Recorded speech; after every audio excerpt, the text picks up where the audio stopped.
Hello, BookTube, and welcome back to Rocket Summer 2024, a month-long celebration in July, instituted by Michael K. Vaughan of science fiction, uh, which is great for high summer. It's associated with me with long, endless summer days, both in the United States and abroad, where something about the long, endless days makes science fiction and fantasy really good to read. Science fiction more so. Fantasy, you can read that in the winter. Science fiction, I overdosed on it in the summer. Probably the ultimate origin of that association was breaks from school, where suddenly you were free to read what you want, which, if you're of a certain age, would be science fiction. Whatever the evolution of it is, in Rocket Summer, we are reading classic science fiction, moving forward in time chronologically until we get to the cutoff year of 1970 in the final week of the month. And I have not been doing that. I am a co host, but I have not been doing that. I've been bouncing all over the place, reading well known, established science fiction classics, either major or minor, especially things that I have not read in a long time. Since those idyllic early summer days, decades and decades ago, sometimes the first time I'm reading these was sometimes the reading that I'm doing for Rocket Summer is only the second read that I'm doing. Now, not in this case. I read this book a few times. I would love to find a mass market paperback of this thing. But this is Michael Moorcock, and this gets in right under the wire in 1969. This is his book, Behold the Man. And as you can tell, you can guess what it's about, not only from the title, the famous quote from Pontius Pilate, but also the illustration. This is the story of Karl Grogauer, who is a sad sack, a complicated failure in the present day of the novel, who gets an opportunity to travel back in time to AD 28. And in very short order, when he does travel back to AD 28 in Judea, he starts to encounter characters from the New Testament. He encounters John the Baptist, a very different John the Baptist than we get in the New Testament or in children's retellings of the New Testament. And eventually, he encounters the object of his quest. The object of his quest of going back to this particular time in history is to meet Jesus. And he meets Mary, and he meets Joseph, and he eventually meets Jesus. And this is a substitution story. It's a popular gimmick in the pulp era. Michael Moorcock loved it. He learned about it there. And he brings it to this book. In a substitution story, a person often goes back in time. Doesn't have to be that, but it's the most common thing to do. They go back in time to look for a particular personage in history and end up becoming that person. One way or the other. The two substitution stories that I read that cut my teeth on them, in each of them the person goes back and becomes Julius Caesar. In this case, Grogauer, he gets to that familiar household, that first family, Mary and Joseph. He meets Jesus, and Jesus is hunched over, misshapen, retarded, and keeps repeating over and over again one of the only words that he knows. He keeps repeating Jesus, Jesus, Jesus.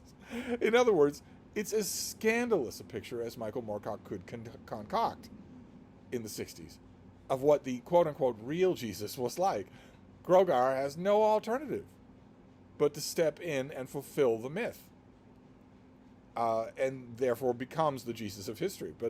But when I first read this, I was concentrating on that. I was concentrating on the multi-layered irony, the multi-layered satire going on here. It's a damp kind of satire. Michael Moorcock is an odd kind of writer, very odd, and and I was concentrating on that the first time that I read this, the last time that I read this. I used to have this mass market paperback, this very one. Don't anymore, never see it again. But this time, I was concentrating on Grogauer himself, not on the historical hijinks, but on the character himself. We get a lot of this book, a lot more than I remembered. Of course, you remember the time travel stuff in a book like this. But we get a lot about the character in the present day of the novel, not time travel. it's remarkably well done. And I sell this book short. I once again had a revelation thanks to Rocket Summer. I've sold this book short by not concentrating on those elements. Those elements are masterfully done. As good in terms of character development, internal exploration of a character, and also contemporary social commentary, as good as anything that was being done by Kingsley Amis, or that would later be done by Martin Amis. As good as anything that anybody was doing. Michael Moorcock might be a weirdo, and he might write in a weird register, but he's brilliant. He's incredibly smart. And boy, oh boy, does it show in this book. It absolutely does. I never would have believed it, but on this reread, I could have done without the time travel stuff. I realize you've got a gimmick, you've got a book to sell. I realize there's a larger theological point here. But I could have taken Grogar's story as a novel, just as a contemporary novel. Moorcock sold this on the basis of it being science fiction and being provocative at a time when that was very popular in certain circles of science fiction. You could sell a book that had a title like this, a cover like this, that was daring sacrilege against the church. You could sell a book doing that. I don't know the origins of this book, but I wouldn't be just surprised at all if selling a book was the major motivation for doing this. But I could have done without. And it reminded me of Jerusalem by Michael Moorcock. It reminded me of the big fat novel Jerusalem, which has fantasy elements involved. But the more you read it, the more impressed you are with the quotidian stuff, the day-to-day stuff, the normal novel stuff. The lot of this book is normal novel stuff, and not, the ironies of history, if only we'd known, that sort of thing, or we didn't know who we were nailing to that cross. Those elements, they get weaker as they go along. It's too much of a gimmick, and that's not just Catholic piety talking. It's too much of a gimmick. It's not too much of a gimmick. It's too thin of a gimmick, given too much emphasis. But uneven, sure, but I loved it. Oh my, I loved it. Absolutely loved it. And once again, like with so many of these Rocket Summer rereads, it's put an idea in my head to do a lot of Moorcock reading. A lot of it. I was very tempted this week in the comic shops. There was a first issue of a new Elric comic book. Elric, of course, is Michael Moorcock's signature creation and always will be. I don't know that he's happy about that, but there's history has spoken. And I was tempted by that. I didn't do it, but I was tempted by that first issue. I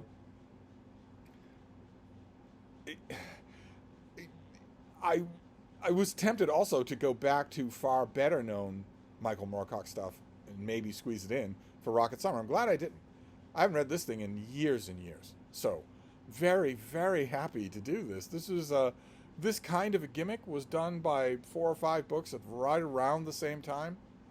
4 or 5 science fiction authors taking a tilt at a Judeo-Christianity right around the same time. And this is so much more than that. It is so much more than the gimmick of time travel to meet the real Jesus.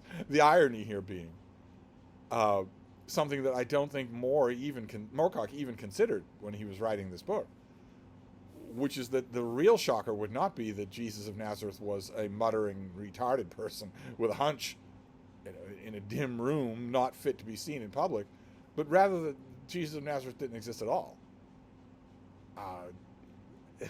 I don't know what Michael Moore. I don't know that he spends any time online. I don't know that he cares at all about theology. I think he probably does.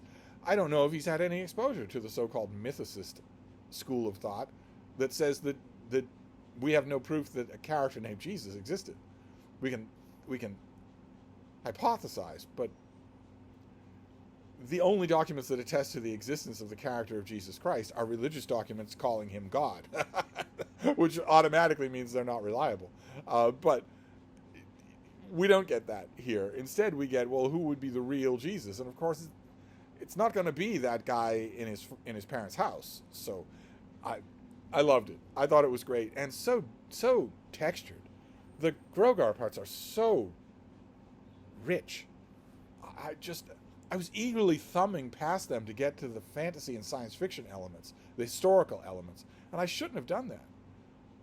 The amount of time and attention that Moorcock gives to them should have been a tip-off to me that maybe they're worth it on the sake of, on behalf of this really good author. So once again, Rocket Summer comes through. This was utterly delightful. So I'm going to move on. I'm going to keep reading for Rocket Summer. I'm going to throw something else on the pile tonight. Probably a reread. Most of these things are rereads, and we will see what we find. I will report back. Thank you.